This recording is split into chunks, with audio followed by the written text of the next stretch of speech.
You know, I'm something of a gamer myself. There's tons of videos and online discussions out there that talk about what the best gaming headphones are, and there's so many things to consider. And also keep in mind that how people prefer to consume the content of their choice is a highly personal experience. Not to mention that gaming headsets and audiophile headphones fulfill two very different niches. And more gamers are also switching to IEMs now. Plus you got the folks who just prefer speakers. Everybody likes different things, and everybody likes different games. But when people are talking about what the best headphones for gaming are, usually what they're looking for is a headphone that's going to give them a competitive edge in a first-person shooter game. I used to play a lot of competitive FPS games, and I was terrible at most of them, even when I was using top-of-the-line audiophile equipment, because there's a crushing truth that some of you need to hear. Having a good piece of gear isn't going to make you play better. Fancy peripherals aren't a substitute for practice. Plus, when playing competitive FPS games, visual information and being able to predict what the other players are going to do is much more useful than being able to hear exactly where the players are. It's better to listen out for the sound cues and then react accordingly to what you think the enemy may do than to be like, I hear an enemy approximately 2 clicks away to the southwest. But you aren't going to magically start playing better because you bought yourself a Sennheiser HD800S to play Call of Duty Warzone. If you look at what competitive players are actually playing with and why they like them, it's not primarily because the devices they pick have crazy good imaging and positional information. It's because they're comfortable, they have a microphone, and they got bass. If you played competitive video games as a job, comfort would probably be your highest priority too. If you've ever seen a professional gaming tournament, you might see a lot of brands like Corsair or Razer or Logitech being used, which if you weren't aware, aren't audiophile brands. Those players are just using whatever headphones their sponsors gave them to play with, and they play amazingly with them. Not that those headphones are necessarily bad, it's just that audiophiles might not prefer them. That being said, having good sounding headphones can make the gaming experience more fun and immersive. I absolutely love my AKG K702 for gaming because of how wide the sound stage is on these.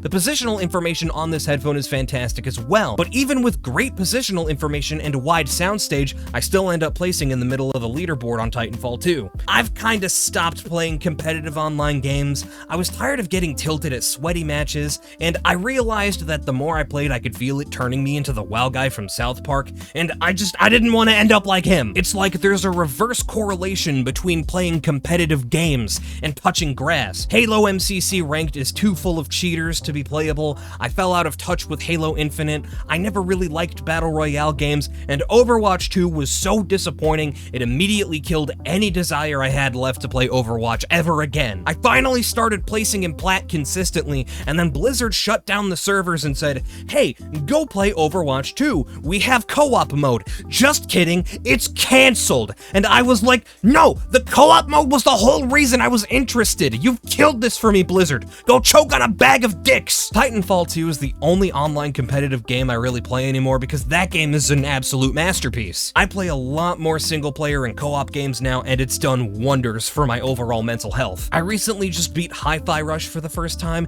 and oh my god, that game is amazing. And having great headphones to truly appreciate that game's music and sound design just made the experience that much better. Today, we're looking at my favorite gaming headphones, and for me, the sound quality and comfort on gaming headphones takes priority over any competitive advantage a headphone could provide. This list is just kinda me going over the equipment I like to use for gaming if you couldn't tell already. Remember, I'm an extremely credible source and I would never steer you wrong. I realize there are major differences between a gaming headset like this old Razer Black Shark that I've got here and critical listening headphones like my AKG K702s. I bought these ages ago before I got super into audio. Gaming headsets have a lot of features and try to fulfill a lot of jobs. In addition to being able to hear your opponents, they let you say gamer words back to them too. Plus, a lot of these come with advanced chat game submix software to get that perfect chat to game audio balance. Plus, this guy came with like a little USB dongle that gives this headset surround sound, which is super cool. Not to mention this guy is actually super comfortable. Another thing I do like about these is they're kinda modular. Like you can remove the mic and they basically basically just work like a regular set of headphones. But I generally don't like gaming headsets anymore because I don't like how they sound. These guys have so many functions, they become kind of a jack of all trades, master of none. The mic quality is okay, the sound quality is just okay, the build quality is decent for how much they cost, they're comfy as all heck though. The bass on these is super boomy, which makes them not great for listening to music, but super fun for games, so I can still understand why some people might gravitate toward a gaming headset over something like this. Plus, with some critical listening headphones, you need an amp to drive them, which is an additional cost, and they don't have a mic built in. That being said, I still prefer these types of headphones, like I just prefer how they sound. And I don't really need to use a headset because I have an external microphone. I just don't need the headset and mic all in one combo. And since this is my list, you aren't going to see any gaming headsets. Not that there are no good sounding gaming headsets, I just don't use them. Though I've heard great things about the Sennheiser PC38X and the Odyssey Maxwell. You know, maybe once this channel starts taking off more and I'm making money doing this, I can get my hands on those and make a proper review for you guys. Speaking of, first on the list is the AKG K702. This is a great headphone for playing games on. I mean, this is a great headphone in general, but I do also really love it for games. First and foremost, these are comfy. They're very light, and they have a self-adjusting headband, and they have almost no clamp force. They just kind of sit at wherever you put them on. And because these are open back, they don't get super hot after hours of playing like a pair of closed back headphones might. Sound quality on these is just fantastic. They have a very balanced frequency response with a very rich sounding mid-range and detailed treble response. It's not just the frequency response I like about these. The AKG K702 is a soundstage and imaging monster. These sound incredibly wide and provide accurate positional information. Like, if you play competitive FPS games and are specifically looking for a headphone that can give you an idea of where other players are, this is my pick.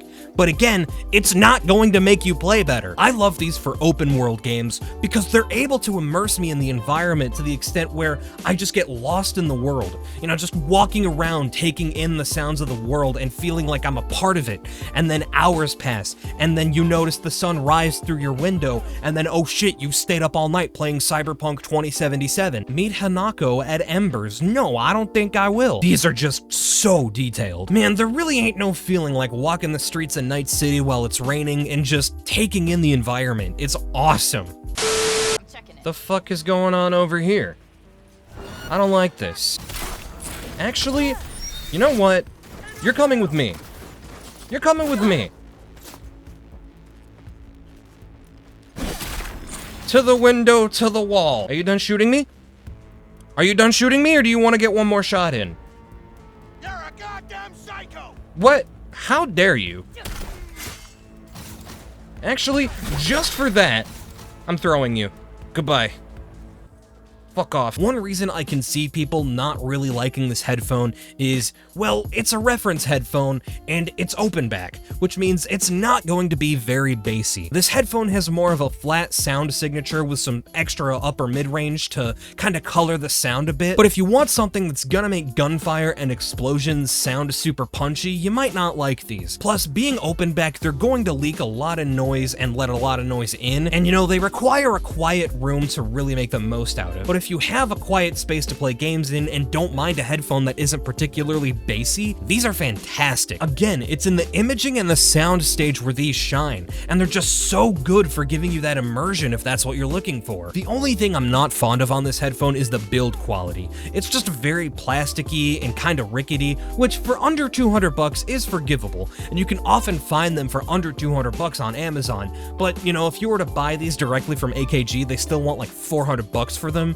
which no way. Like, why? Up next, we got another classic boy, the Beyerdynamic DT770. The K702's build quality is a big flaw of that headphone, but the build quality of the DT770 is fantastic. This thing is super tanky. I just love how solid these feel. This plastic is super hard, plus the yoke is made of metal, which is a huge step up from the K702, which has no metal parts. And if you're looking for comfort, I mean, just look at these absolutely massive ear cups. These pads are super soft. I can wear them for hours on end. Perfect amount of cup swivel swivel as well, though they can get warm after using them for a long time. That's a problem that's shared among basically all closed-back headphones. These are closed-back, so they do isolate you from outside noises that can take you out of the experience. Most closed-back headphones don't have a wide soundstage. It's often a trade-off people make when they buy closed-backs, but not these. These aren't as wide as the K702, but they are one of the widest sounding pairs of closed-back headphones that I personally have tried. These are actually wider sounding headphones than a Sennheiser HD600, which is kinda neat. And if you want bass,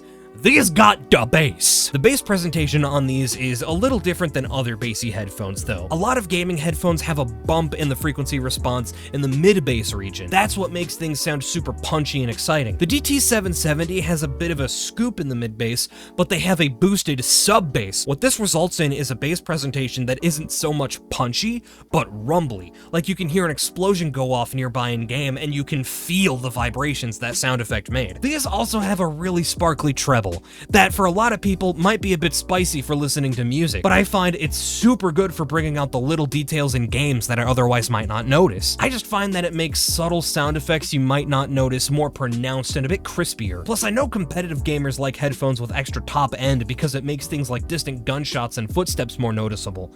These got the extra treble, baby. I tend to prefer open back headphones for gaming, but every time I put these back on, I'm reminded of why I still keep them around. Their sound profile is just fun, and you can typically find these for under $200 as well. I recommend getting the 80 ohm variant. This is the one I use. These can run right out of your PC or laptop, no problem. Like, oh man, Back for Blood never sounded so good. Okay, on to the next headphone. This next headphone is one that I don't really use for music that often, but I do enjoy it quite a lot for games. The Sennheiser HD599. Again, this headphone is just insanely comfortable. The build is mostly plastic, and while it isn't as tanky or well-built as the DT770, the build is still pretty good. Like, this build is definitely sturdier than the K702, plus being made of plastic means they're super light. Good cup swivel, ear pads are soft, plenty of adjustment, and overall these headphones are very light. Another pair of open back headphones, so they aren't going to get super hot and I can wear them for hours, with the trade-off being that they're gonna let noise in and they're going to bleed noise. This is the headphone I would pick if you want something for gaming and want that punchy sounding bass presentation, and also you want the sound stage. You can see here that they have a hump in the mid-bass to the low mids. That's what makes gunfire and explosions sound punchy. The reason I don't like these as much for listening to music is I find that they have a little too much mid-bass bloat. Like, Sennheiser was trying to go for a sound that was mostly neutral, but still had some punch, but it was still just a bit too much. However, the punchy bass combined with the decently wide soundstage make these a really fun headphone for playing FPS games. I can see someone really enjoying these if they play something like Battlefield 1, for example. Treble response on these is pretty smooth, so if you're treble sensitive, you might actually really like these. Soundstage on these is wide, though not as wide as the K702, but I think for most people, this amount of soundstage is really good. These are one of the first pairs of serious audiophile headphones I purchased when I started getting into the hobby, and I think compared to a lot of more consumer-friendly headphones on the market, I do think these sound better. Another plus to these is they're very efficient, so you don't need an external amp for them. These usually go for about $130 on Amazon, but look for deals on these as I do see them frequently get marked down to $80 depending on where you get them from. You know, every audiophile has different opinions on what makes a really great headphone for gaming, and these are just the ones I like. I'm personally of the critical/see reviews mindset for gaming. You know, if you stink at the game, picking a pair of headphones based on perceived competitive advantages isn't going to make you play better. Only practice will do that. As a general rule of thumb, if you like the way your headphones sound and they're comfy, they're gonna be good for games too. Hell, you might just find that you like using the Apple EarPods for gaming. Plenty of people play with these. But if you want some other opinions on gaming headphones, I highly recommend checking out Bad Seed Tech's video on gaming headphones and IEMs. It's a really great video, and the host asks a bunch of audiophile channels about what gaming headphones they personally use. Everybody has different things they're looking for out of gaming headphones, and everyone likes different games. It's always a good idea to get as much information and perspectives as you can, so maybe the headphones I recommended here might not be for you. You know, maybe you are looking for something that can tell where enemy players are. You know, I can understand wanting competitive advantages. You know, what I'll say is this: games are meant to be fun, so just have fun. And also, please play Hi-Fi Rush and Titanfall 2. Those games are amazing. Okay, bye.